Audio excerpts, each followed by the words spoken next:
Hello students. Now let us start the next session of your fourth module. In the previous class we were discussing about functions. Now let us study further. The topics covered in previous session are functions, different types of functions, and what is the structure of the function, and the function declaration and definitions. Okay. Now, let us study some of the important types of variables, like how our variables are categorized based upon the scope of those variables, the lifetime of those variables. We categorize into two types: local variables and global variables. So, what are local variables? Local variables are also called as internal variables, and if you are declaring any variable within any function, the scope of that variable will be limited only within that function. You cannot access that variable outside that function. Okay, those variables are called as local variables. For example, if I'm having display function, if I create any integer variable int I, okay, let me take an example and explain you. Okay, let us take the example of integer variable. Let me consider one function void add. You are having a function to perform some operation. Okay, so when you declare any variable inside that, so this I is considered as local variable, and you, after this closing flower bracket, you cannot make use of that variable because the lifetime of that I variable is limited only within this particular area, so you cannot access outside the function add. Okay, so what is global variable? Let me take an example of, I declare some variable int j. Okay, this is considered as global variable because I have not declared that variable inside any function. And you are having one more function, something like this, subtraction or any other operation. Now you can make use of j variable inside inside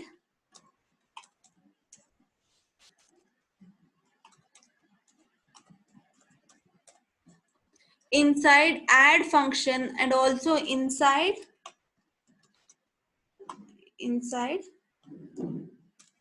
sub function. Okay, you can make use of the global variables all across the program, the entire program, anywhere in the program you can make use of this global variable, whereas your local variable can be accessed only within that particular function. So understood the difference between local and global variable? Local variable means it can be accessible only within open and closing flower bracket, only within that function, inside that function. But this is your global variable. Global means it is public, anybody can access. If you take the example of public transport, anybody can access the public transport, so that can be considered as global asset. Okay, so if you take your private variable, you cannot others cannot access your private variable or private vehicle, so that is your local variable, local to you. Okay, understand the difference? Local variable means only for specific function. Global variable means it can be accessed throughout the program from any function. Okay, so that is considered as global variable. Okay, now there are two types of calling and called function. What is calling function? If you are having your main, let me take the example main. You are having main, you are having two variables 20. Okay, now, so instead of performing any operation inside the main function directly, I am making use of separate function and I am calling that function inside this. So now let me take sum is equal to, I have to declare any variable before using it. So let me declare this outside. Sum is equal to add. My function name is what? Add. What I am passing? Num1 comma num2. I am passing two variables, and after that I am going to display printf %d sum. So I am going to display the result equal to. Okay, so this is my main program. So what function I am using? I am using add function, which is returning what type of data? Integer type of data. Int a comma int b. After that, I am adding both of them, and I can create any variable here. Int, I will say R1 or result1 equal to a plus b. So I add both of them and return integer value R1. Okay. This both statements can be replaced by single statement return a plus b without using any extra variable. So in the left side you can see we are writing two statements here. So you can replace both of them with single statement without creating any extra variable. Okay. So concentrate here. So here this is your calling function. Your main function is calling add method. Okay. So main function is calling add function. So main function, this is your calling function because this is calling some other function.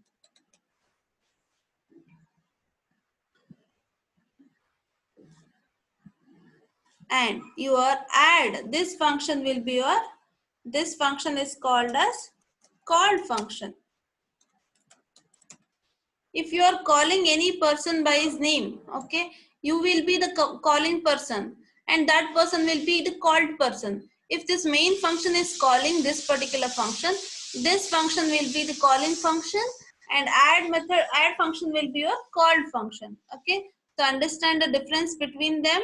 And before using any function, it is mandatory to provide prototype of that function. It is also called as declaration. Int a comma int b. Okay, this is called as prototype of the function. Prototype of the function. Okay, so the parameters you are passing, integer, two parameters you are passing, these are called as arguments or parameters. So here also you should receive integer and integer, same data type should be given. Okay, and return type is what? Integer type. It is indicating that this function is going to perform some operation and send integer back to calling function. So your calling function is receiving that integer data in your variable sum. Okay, you can also directly print this value in printf. Instead of using some variable, you can directly use add num1 comma num2 here. So this is going to return integer variable and it's going to print directly. Okay, and the prototype can be, you can have int a int b like this, or you can just mention the data type of the parameter which we are passing, int. This is also valid. Okay, and this num1 and num2, this can be replaced directly by 10 comma 20 as we are directly specifying in the program. If you are reading from user, then you have to make use of variables. And these num1 and num2, it is called as actual parameters, actual arguments, because these are the actual arguments which we are passing to add function. That's why it is called as actual parameters. Okay, and this int a and int b, these are called as formal parameters because see, actual parameters are the parameters transferred from calling function to called program. So this is your calling function main and this is your called function. So whatever parameter you are passing from calling function to called function, these are called as, okay, I'm sorry. Okay, these are called as actual parameters. What is formal parameter? Int a comma int b, this is called as formal parameter because your formal parameters are dummy parameters. They are not the actual one. Whatever values are there in num1 and num2, we are copying that into a and b, and we are performing some operation and sending the result back. So a and b can be your dummy name. That's why it is called as formal parameters or dummy parameters. Okay.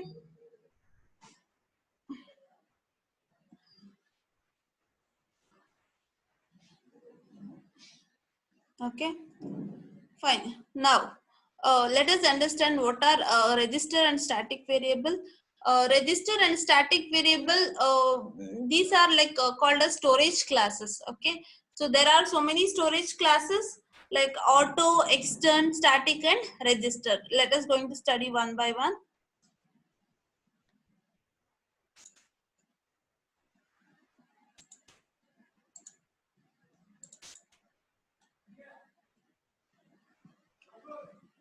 Now, what is register? As register keyword suggests, register is nothing but generally your CPU will be having general purpose registers. So by storing any data in register, we can speed up the execution of the program because it is close to your CPU and we can easily access the data stored in registers. That's why. So this is the format.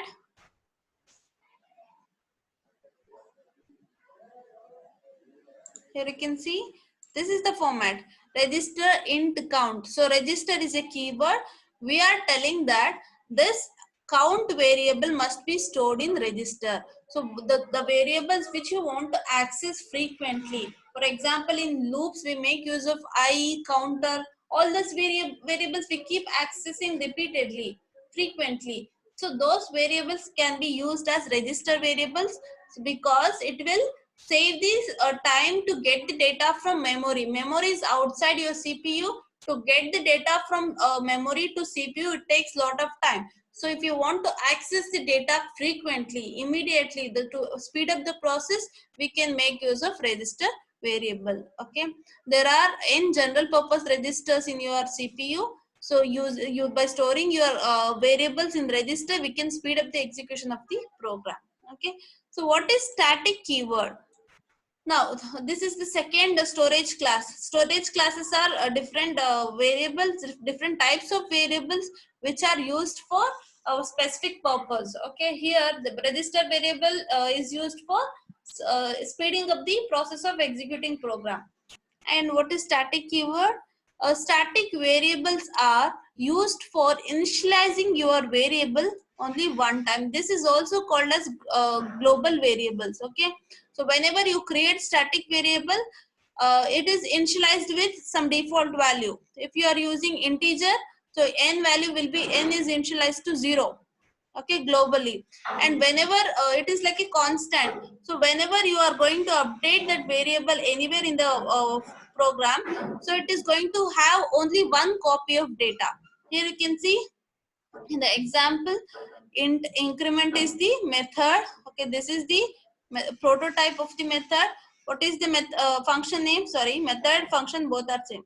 Okay, what is the function name? Increment is the function name. So this is a prototype of the function. Int val1, val2, we are creating two integer variables. Val1 is equal to increment, means what? Inside increment, we are at this point we are calling the increment method for the first time. So control will come to this step, and here int increment, yes, it will go inside and create one static variable int a equal to 0.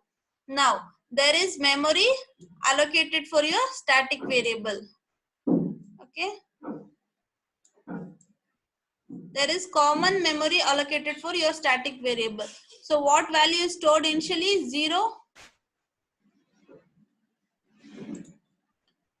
Okay, 0 is stored initially. So after that, this is your static variable a. Okay, after that we are incrementing a value. So 0 is incremented by 1. So after that we are returning that 1 value. So 1 will come back to here and your value will become what? Your value will become, value is equal to val1 equal to 1. Okay, so we are storing that, and after that again second val2, okay, increment, again we are calling the same method. Now once again you are creating static variable int a and initializing it to 0, but it is not getting initialized because already a is created and it is already having the value 1. Understood? If you don't use static keyword, again one more memory is allocated for the variable a and it will have 0 and 0 incremented by 1. Again 1 will be sent to value 2 and value 2 value 1 both will be having 1. Okay, and we are going to display the same thing. As you are using static keyword, static is nothing but creating a common only one copy of memory. Okay, that memory can be accessed by all the functions and all the through entire program. We can make use of that particular memory. So here static int, once again you are creating one more space, but still it is referring the old a value. So a plus plus, when you do, old a value is 1. So 1 is incremented by 1. So 1 plus 1, it will become 2. So 2 value will be returned from a, from this function, and value 2 will be having 2. And we are going to display value 1 is equal to 1, value 2 is equal to 2. You can see in the output. Here value of a is initialized to 0. Here you can see here value of a is initialized to 0 only at the first call. And in the second call, the old value is considered and incremented. Understood? Only for the first time this static initialization is done, variable creation. Second time, it is taking the previous value of a. So this is your static variable. Okay.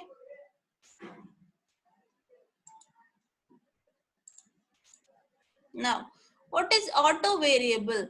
Auto is nothing but the variable whatever you are using. All those are auto variables. Okay, let me take the example.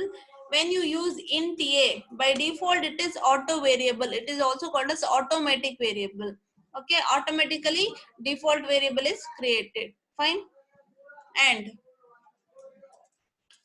if you are having void add method or function, when you use auto int I and just int j, both are same, because auto is used explicitly. If you don't use auto for any variable, it is by default taken as auto variable only. Okay, and the scope of this variable is limited only within open and closing brace, only within this function. If you declare it as global variable, so it will be accessed throughout the program. Okay, and you can also make use of them in nested blocks. Again, you are having if some condition, and again one more open brace and closing brace. So this auto variable is accessed inside if also. Throughout this function, we can make use of this auto variable. Fine. If you don't assign any value, some garbage value, and here you can see the example. I am going to print this I value, printf %d comma I. Now I have not initialized, I have not stored any value in that particular I variable, but still I'm trying to display something. So it's going to display some garbage value. Garbage value is nothing but some incorrect output. Okay. And what is extern variable? Extern variable, it is also one of the storage class. We can make use of this variable anywhere. For example, by using the extern keyword, I am having two different files. I am having the first file, program name is program.c. Okay, and I am having something like void, some void main is there, and I'm having some program in which I am creating any variable as external variable int I. Okay, and I am having one more file. Let me create that outside this. And I am having one more file, program2.c, and void main. Inside main, I am using the variable which is declared in the another file. Both of these files are stored in the same folder. So now extern I int I. So by declaring like this, we are not going to allocate memory for this I variable. We are telling that it is external variable. It is stored in some other file and we are making use of it. So that's why it is called as extern. Okay, using extern keyword, we are not basically going to allocate memory, but we make use of the variable which is declared in some other file. That's why it is called as external variable, and we can perform any operation using that variable. Fine.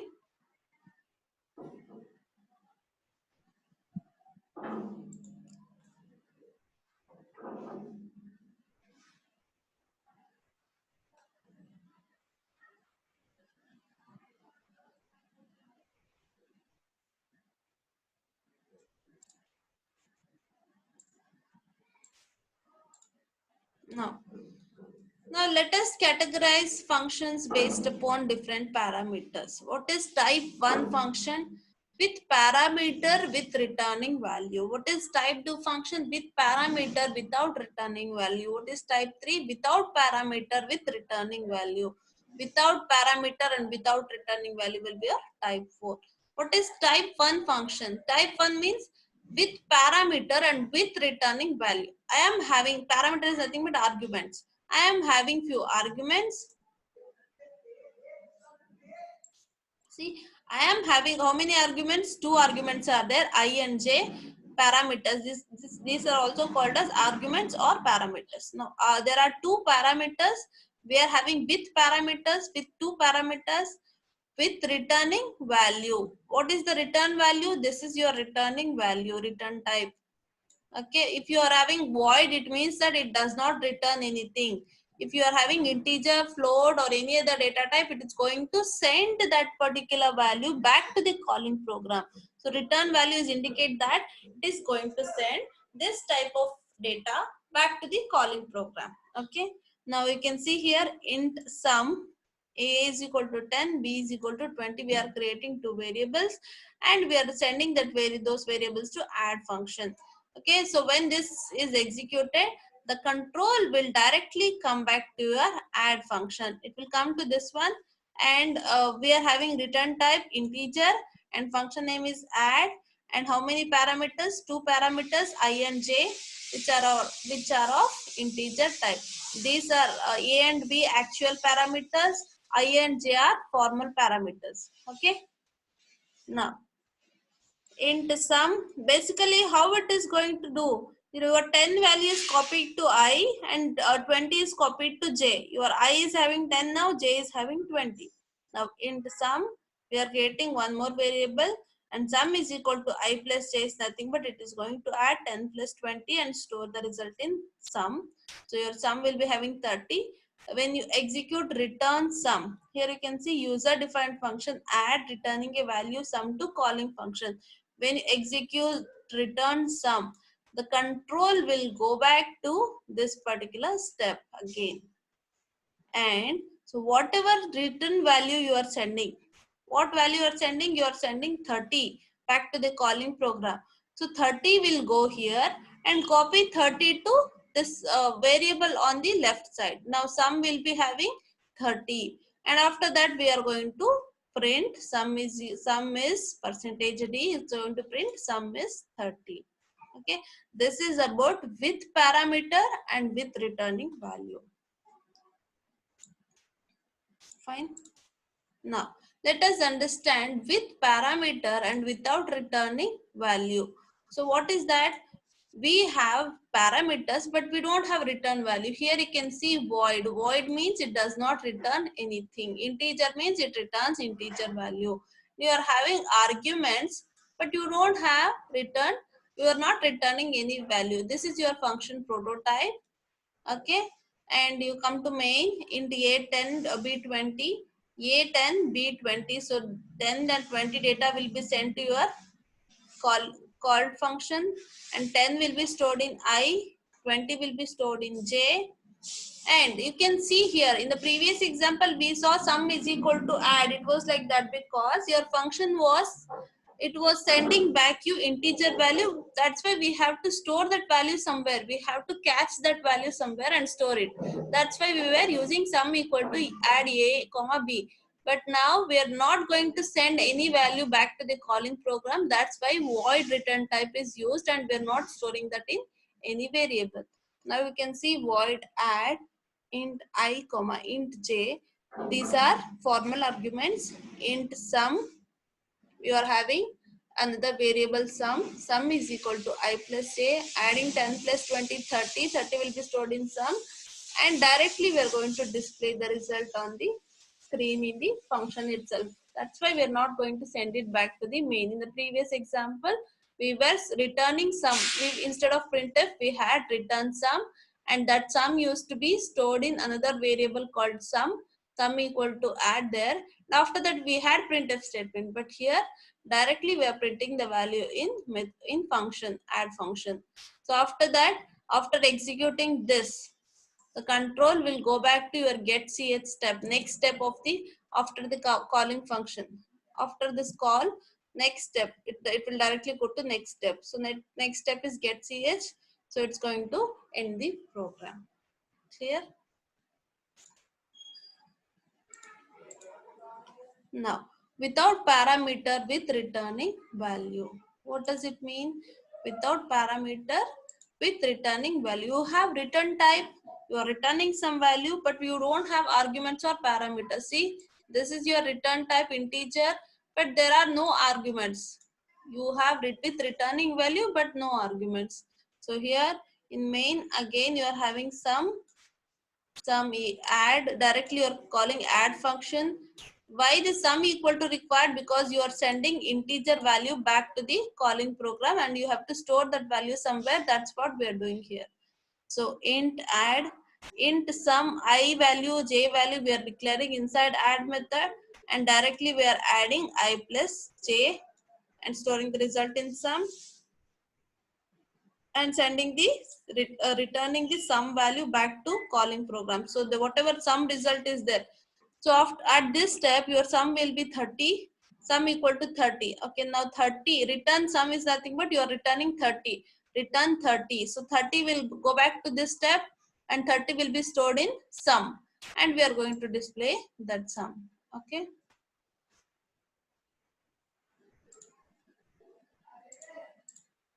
Now, without parameter with returning value means what? We are having any parameter, but we don't. We don't have any parameter, and we are not returning any value. Okay. See this?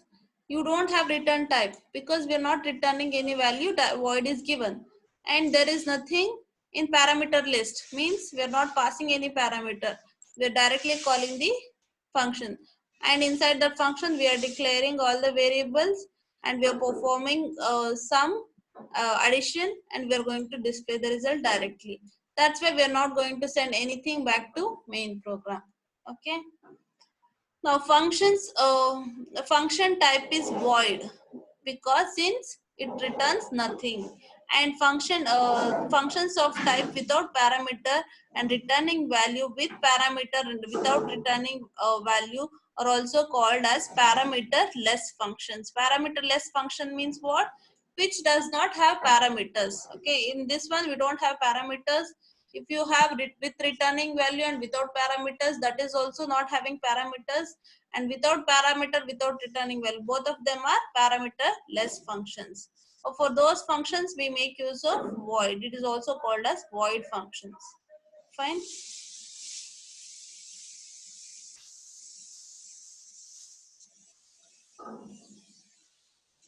Let me clear the drawing.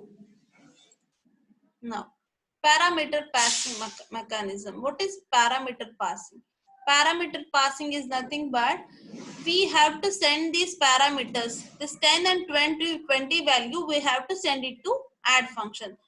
Assume that your mom is asking you to perform something, but she wants to give you some materials. She is asking you to cook something at home, and and you need some data or some items to prepare any item, to cook any item. Okay, for that some ingredients. Okay, those ingredients your mom is supplying to you and asking you to prepare something.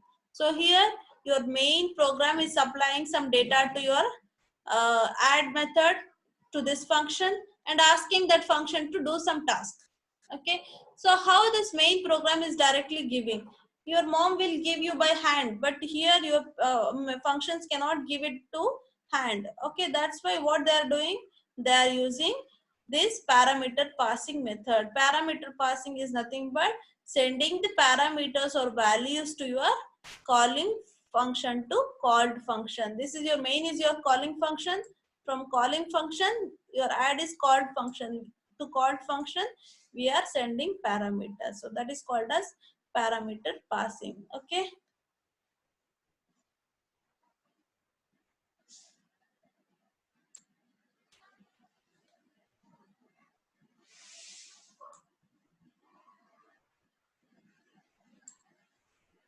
Now, when a function is invoked, a list of parameters can be passed into function based upon programmer's requirements. If I want to send three parameters, then I'll be sending three parameters from main to a calling function.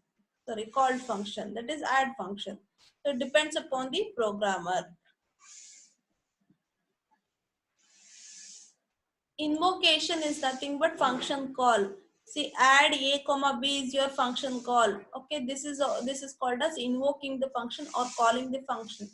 Okay, either we can pass variable, the value or address of that particular variable. Here we are passing variable directly 10 and 20. We are passing to this called function. You can also, if you want, you can send the address of A, address of B. So whenever user is going to modify in the function, if I modify A and B value, it's going to reflect here also. But if you are using sending values, if you are sending address, okay, I'll just take your example. You are having A and B variables. Okay, A is having how much value? A is having 10 and B is having. So when you create these variables, memory is allocated. When you store those values, again, the value will be stored like this. Okay, B is having 20 and A is having 10. Okay, consider this as 2. A is having 10, B is having 20. When you pass the parameter A and B value, it will come here int add. So int ij is nothing but it is going to allocate separate set of memory.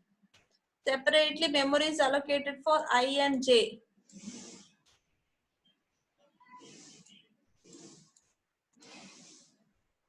Separate set of memory is allocated, and after that we are copying the first parameter was in function call. What is the first parameter? A.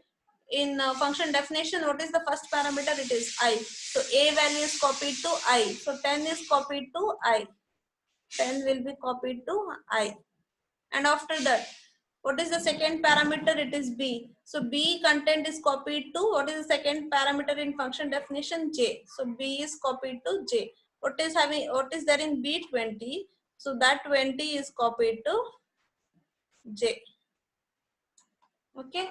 So like this, after that we are going to perform some operation I plus J, 10 plus 20, and we are creating one more local variable, what?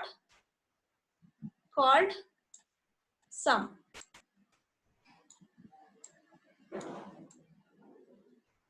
So sum will be having 10 plus 20, 30. These variables are local to this add function. You cannot make use of I, j and sum in main program. Okay. So now sum is 30 and return sum. When you do return sum, this 30 value will be going and copying to this variable. Which variable? Sum variable. You are having sum variable in your main program. There is one more variable separately created in your main program called sum. So this 30 is copied to this sum. You can have different variables also. Instead of sum, you can make use of result also. Okay, which is declared here. Instead of sum, you can declare result. Okay, 30 is copied to this one. And in next line, in this line, we are printing 30. Okay. This is called as call by value.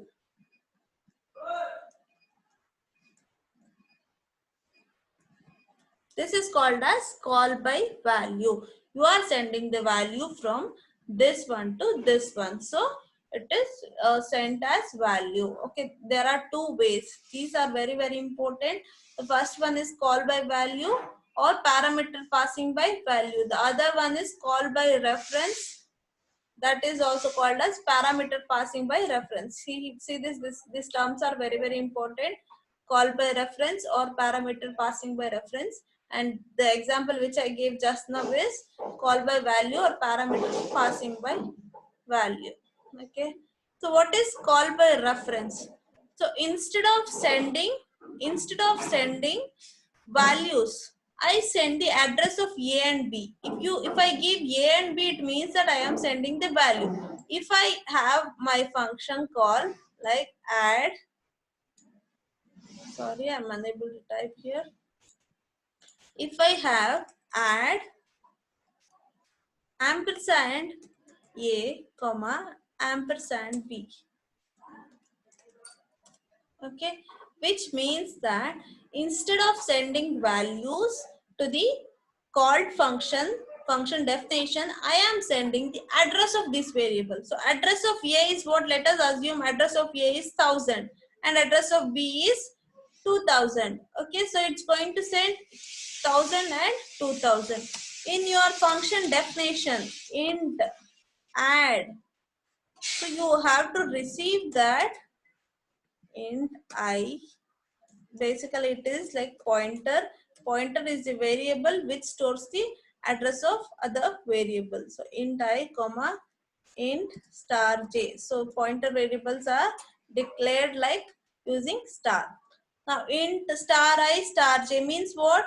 This I is pointing to ampersand a. We are not going to allocate this. I will be having the address of this particular variable. It instead of 10, so instead of 10, it is having what?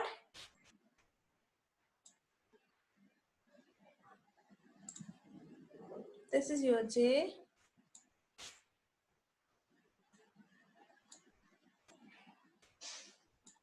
Okay. Instead of 10, it is having address of 10. Let us assume address of 10 is 1000. So it is going to have 1000.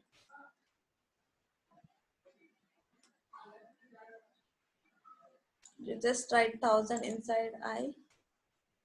I am not able to write. Okay.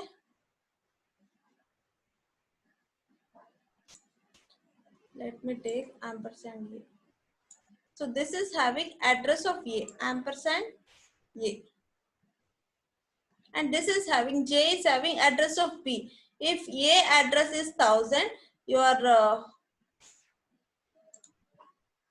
if address of A is 1000,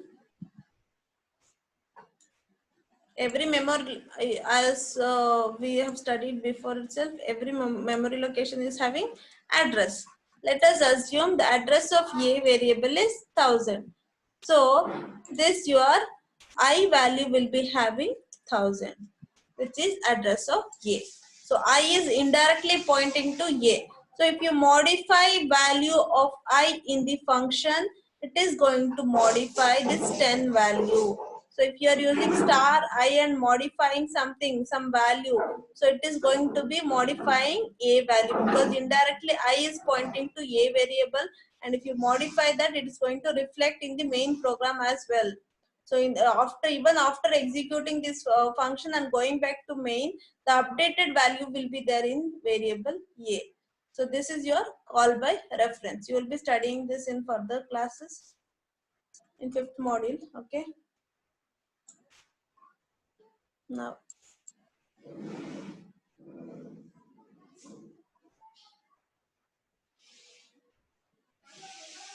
so okay. C does not support directly passing by reference. It is done indirectly by passing the address of the variable and changing the value of the variable through its address. Okay, using the address of that variable, we are changing the variable. So here add is your calling function that invokes add method. Invoking is nothing but invocation, or invoking is nothing but calling this particular method. And passes the value of variables A and B as parameter. Hence here A and B are actual parameters. I and J are formal parameters because they are holding the respective values stored in the variables a and b, okay, in I and j, okay, which are passed as actual parameters. So a and b values are going to be stored in I and j. Now, example for call by reference. See here, ampersand a ampersand b means we are sending the address of the variable a and b, and we are receiving that variable in I and j. Okay, so this I is pointing to a and j is pointing to b. Understand this way. Okay, I and j separately, we are not creating any variable and copying. It is directly pointing to a and j. Here a star I plus star j is nothing but you are reading the value of a and b. So 10 plus 20 will be stored in sum. So 10 plus 20, 30 will be stored in sum. When you return 30, 30 will be copied to some variable of main, and after that we are going to display that. So star I and star j are formal parameters. So when you modify this I value, j value here, if you give star I is equal some, if you do modification for star I and j, it's going to reflect for a and b also. Okay, because we are indirectly pointing to the same data. So when you modify it, if you are having common file for your entire class, okay, or you are having some common belonging at your home, you have common Wi-Fi, so all will be sharing the same thing. If anybody else modify the Wi-Fi password, so that is reflected to all. Again, everyone should use the updated password, right? Here also same thing. So the values are getting updated if any function modifies, because indirectly it is pointing to the same location, same data. Okay, this is called as call by reference. Now topics covered in the section: types of variables, types of functions, parameter passing mechanism. Okay, let's wind up the class. Thank you.